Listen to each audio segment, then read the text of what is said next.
السلام عليكم ورحمة الله تعالى وبركاته. ولا لهيga qaaliga ahow waxaan idin soo gudbinayaa qiso aad iyo aad u wanaagsan oo aad iyo aad u macaan kana heli doontaan insha Allah biidnillaahi alkariim. maalin maalmaha ka mid ah ayaa Cali bin Abi Talib radiyallahu anhu iyo wiilkiisa Xasan bin Cali isku raaceen suuqa si ay wax uga soo iibsadaan suuqa. wuxuu maqlay Cali bin Abi Talib nin ku qaylinaya yaa lacag ideyminaya. intii yareed ee ay wateen Cali ninkii ayuu siiyey. Xasan ayaa ku yiri aabo lacagtii waad wada siisay ee inaga maxaad noo reebtay. Cali ayaa uga jawaabay Allihiina siiyey intaan yar wuu awoodaa inuu na siiyo in ka badan. suuqii ayay galeen markaas si lama filaan ah waxa la kulmeen nin reer miyi ah oo leh Caliyow hashaan iga iibso ee 100 dirham iga sii. Calina wuxuu yiri wax lacag ah ma sito. wuxuu ku yiri waan kaa sugayaa ee qaado. hashii sidii ayuu Cali ku kaxaystay.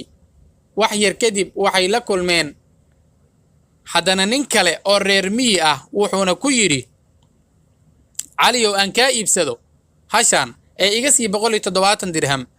Calina wuxuu ka iibiyey.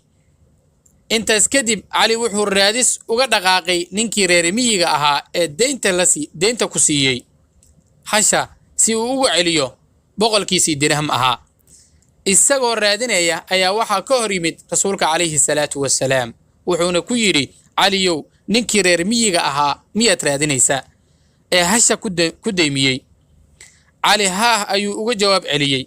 rasuulka calayhi salaatu wassalaam wuxuu uga jawaabay kaasi wuxuu ahaa Jibriil kan ka iibsadayna wuxuu ahaa Mikaa'il.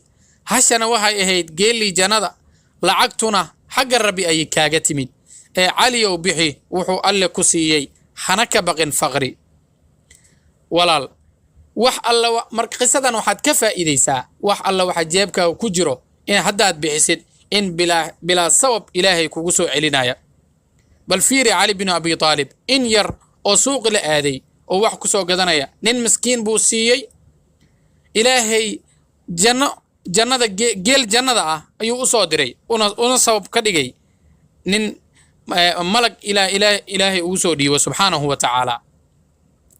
walaalayaal qisadan hadday ku qancisay sheer galay la wadaag walaalaha qaaliga ah si ay wax u baxsadaan wax jaabka ku jiro.